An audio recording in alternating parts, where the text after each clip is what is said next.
हलचल TV network और आप देख रहे हैं हलचल टीवी न्यूज़। हर हलचल पर नजर, हर हलचल की खबर। नमस्कार दर्शक मित्रों, हलचल टीवी न्यूज़ में आपનું હાર્દિક સ્વાગત છે। આણંદ કૃષિ યુનિવર્સિટીના સંશોધન કેન્દ્રમાં તેલના વેપલાનો ઘટસ્ફોટ પર રચાયેલ તપાસ સમિતિ દ્વારા જવાબદારને ઠપકો આપી કુલડીમાં ગોળ ભંગાયો। 3 માસ પૂર્વે અત્રેની કૃષિ યુનિવર્સિટીના બિયારણ સંશોધન વિભાગના જવાબદાર દ્વારા બારોબાર મગફળીનું ખાનગી સ્થળે પિલાણ કરી કોઈપણ જાતની સરકારી લાયસન્સ વગર તેલ વેચવાના વેપલાનો ઘટસ્ફોટ થતાં વાઇસ ચાન્સેલર દ્વારા તપાસ સમિતિનું ગઠન કરી તપાસ હાથ ધરવામાં આવી હતી, જેનો રિપોર્ટ આવતા કૃષિ યુનિવર્સિટીના વાઇસ ચાન્સેલર કથિરિયાએ રૂબરૂમાં જણાવ્યું હતું કે ભૂલ ચોક્કસ થઈ છે, પરંતુ નાણાકીય ગોલમાલ કે ઉચાપત કર્યાનું તપાસમાં ન આવતા શિક્ષાત્મક કાર્યવાહી હાથ ધરવાના બદલે પુનઃ આ પ્રકારની હરકત ન કરવાનો ઠપકો આપી તપાસ ઉપર પૂર્ણવિરામ મૂકવામાં આવ્યાનું જણાવ્યું હતું। શું કુલડીમાં ગોળ ભંગાયોના સવાલ ઉઠવા પામ્યા હતા।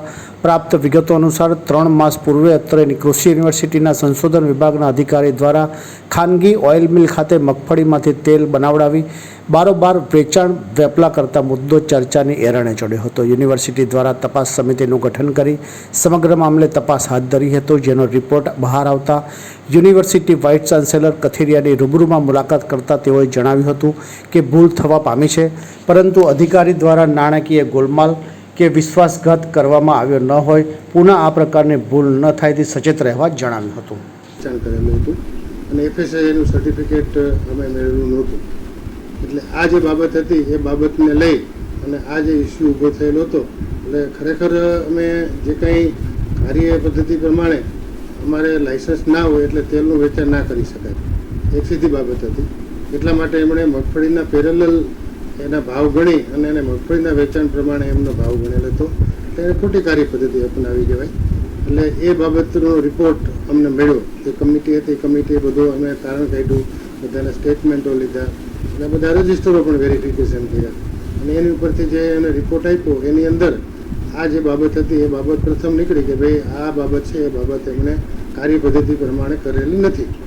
બીજી એક બાબત હતી કે એમણે જે એક તેલ ખરીદવા આવ્યા એમણે ડાયરેક્ટ ક્યુઆર કોડથી પહેલાં પૈસા જમા કરાવ્યા સીધા જ, એ પૈસા બીજે દિવસે યુનિવર્સિટીમાં જમા કરાવી દીધા, કારણ કે આમાં ઘણી વખત ખેડૂત મિત્ર કે કોઈ બીજા આવતા હોય ને એને પૈસા જમા કરાવતા હોય તો એ રીતે જો જીપે કે બીજી રીતે પૈસા જમા કરાવે તો એ પણ એક ખોટી પદ્ધતિ કહેવાય। કારણ કે અમે યુનિવર્સિટીની અંદર અમે બધાને સર્ક્યુલર કરી અને બધાને ના પાડી દીધી કે આવી કાર્ય પદ્ધતિ અપનાવી નહીં, કે આવા જો કેશ પૈસા લઈને આવે ખેડૂતોને ઘણી વખત દોડતા હોય તો પણ એ મિત્રોને સમજાવવાના કે ભાઈ અમારી કાર્ય પદ્ધતિ આવી છે, તમે કેશ પૈસા લઈને આવો તો અમે તમને માલ કોઈ પણ માલ છે અમે આપીશું। એટલે આ જે બાબત હતી કે ભાઈ એમાં ખોટું કૌભાંડ થયું કે બીજી બાબતો થઈ એ પણ આખો કમિટીમાંથી એક બહુ સ્પષ્ટ રિપોર્ટ આવ્યો છે। એટલે આ જે બે બાબતો હતી એ બે બાબતોને બહુ સ્પષ્ટ રીતે આ રીતે કરી અને એને રિપોર્ટની અંદર લખેલી છે। એટલે એમાં જે બી ગ્રેડનો જથ્થો નીકળે એમાં સંશોધન કરવા માટેનો હેતુ શું હતો કે ગામડાની અંદર બીજ નિગમ છે કે બીજી એજન્સી છે, ગુજકોમાં સોલ છે, આ બધા ખૂબ મોટા પાયા ઉપર બીજ ઉત્પાદનના જે કાર્યક્રમો છે ને સર્ટિફાઈડ ઉત્પાદનના મગફળીના એ મોટા પાયા ઉપર ત્યાં લેતા હોય। હવે એ લોકો જ્યારે ખરીદે ને ત્યારે પણ એ ગ્રેડનો જથ્થો લે અને બી ગ્રેડનો જથ્થો એમને આપી દે। આ બી ગ્રેડનો જથ્થો એમને આપે ને એમને પણ આ જથ્થો છે એ બજારમાં એને વેચવો પડે। તો લોકલ કક્ષાએ સ્થાનિક કક્ષાએ અત્યારે નાના પાયા ઉપર જે કહેવાય ને કાચી ઘાણીનો તેલ કહે ને એવી નાના ગામડાઓની અંદર ચાર પાંચ ગામની અંદર આવી તેલની ઘાણીઓ ચાલતી હોય છે। એટલે અમારો એવો હેતુ હતો કે ભાઈ એને જો તેલ કાઢે એમાંથી અને જો તેલનું વેચાણ કરે તો આ બજારમાં જે આ ગોગળ નીકળે કે જેની મગફળી હોય એ જો વેચવા જાય તો એના કરતાં જો એને વધારે ભાવ મળતા હોય છોડ ને બે, તો આપણે એના માટેનું ડેટા ઊભા કરી અને એને ખેડૂતોને આપણે જણાવીએ કે ભાઈ આના કરતાં તમે જો આવું કરો તો આ તમને ફાયદાકારક થશે। હવે આ હેતુ માટે એમણે 2 વખત આ જે જથ્થો પિલાણ કરાવી અને એમાં ત્યાં તેલ કાઢ્યું અને એની અંદર ત્યાં વેચાણ કર્યું। આ જે કાર્ય પદ્ધતિ અપનાવી એ કાર્ય પદ્ધતિ યુનિવર્સિટીના નિયમો પ્રમાણે યોગ્ય નહોતી, એટલે મેં એમને તાકીદ કરી કે ભાઈ તમે ભવિષ્યની અંદર આ બાબતની કાળજી રાખવી, તમારા જે માણસોએ જે કંઈ જીપેડથી તમે પૈસા લીધા એ ભવિષ્યની અંદર આ કોઈ ક્યારેય આવું નહીં કરવાનું, એટલે એને તાકીદ કરી અને એમને જાણ કરી। બાકી કોઈ રેકોર્ડની અંદર કોઈ ફાઇનાન્શિયલ ફ્રોડ કે કોઈ ડેટા ઉપર કે ભાઈ જથ્થા ઉપર કે કોઈ પણ જગ્યાએ કોઈ ફ્રોડ થયું હોય એવું કોઈ પણ જગ્યાએ આવેલું નથી. સાહેબ, મગફળી પીલવા માટેની પ્રોસેસ યુનિવર્સિટીમાં પણ ઉપલબ્ધ છે, તો બધી પ્રાઇવેટ મિલમાં કેમ પીલાવવામાં આવે? મગફળીની કોઈ પણ જગ્યાએ અમારી યુનિવર્સિટીની અંદર મગફળી પીલવાની ક્યાંય પણ જગ્યાએ મિલ નથી, નાનામાં નાની. આ હું તમને બહુ સ્પષ્ટ કહી દઉં. મારે 100 કિલો 50 કિલો મગફળી પીલવી હોય તો મગફળીની અંદર કોઈ પણ જગ્યાએ આવી કાર્ય પદ્ધતિ નથી.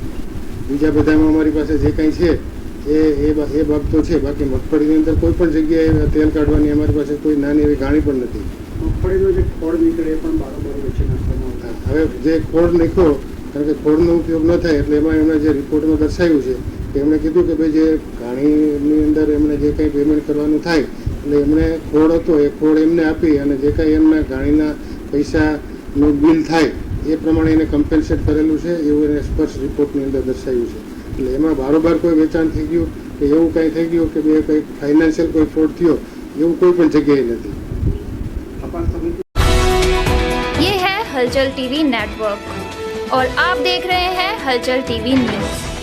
हर हलचल पर नज़र, हर हलचल की खबर।